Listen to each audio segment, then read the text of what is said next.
เบบี้คิดมาเนี่ยภูมิใจเสนอว้าวแบบนี้อยู่นี่ว้าวเดี๋ยวอยู่เงี้ยวันนี้มาเจอเงี้ยว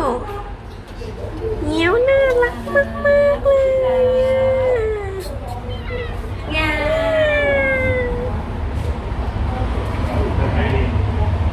เงี้ยวเป็นตัวผู้หรือตัวเมียครับเงี้ยตัวผู้ค่ะเงี้ยวเป็นตัวผู้ด้วยแต่เงี้ยวสวยเงี้ยวสวยมากเลยใช่ไหมพี่อัง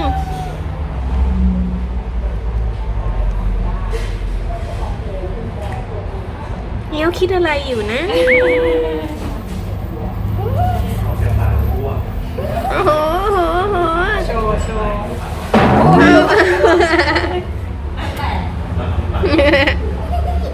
เงี้ยวตกเตียงเลยเอาเงี้ยวขึ้นมาใหม่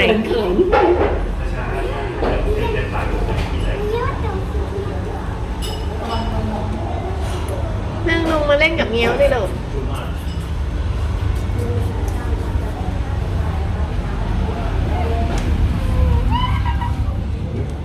ล้ากลัวๆน้องยังกล้ากลัว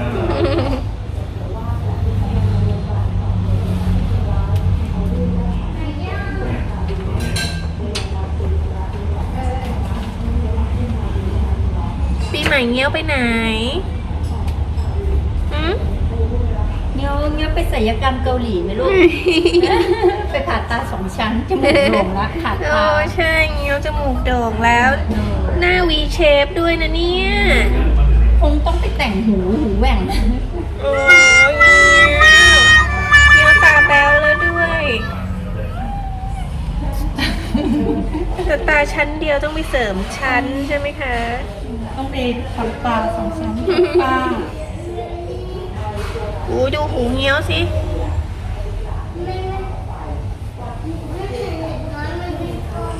เงี้ยวบอกเงี้ยวนอนดีกว่า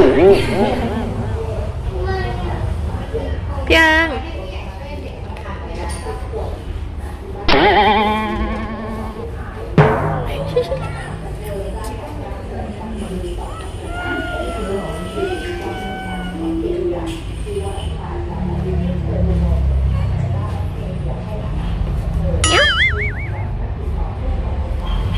น้องเอาเชือกแย่เงี้ยวสิ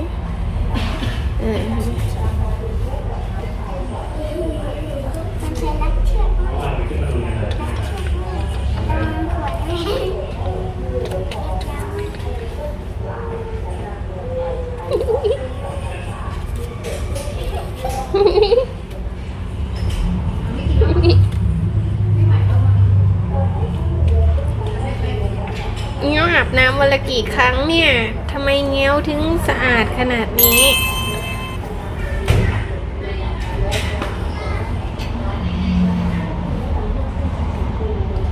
เอาเชือกมาสิ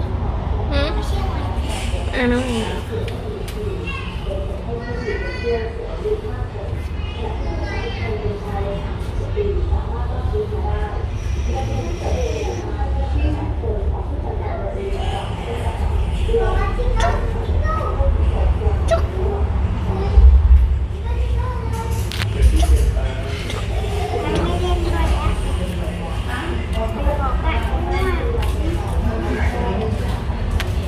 บายบายนะเงี้ยวนะอย่าลืมกดไลค์กดแชร์กด Subscribe ให้หนูด้วยนะคะ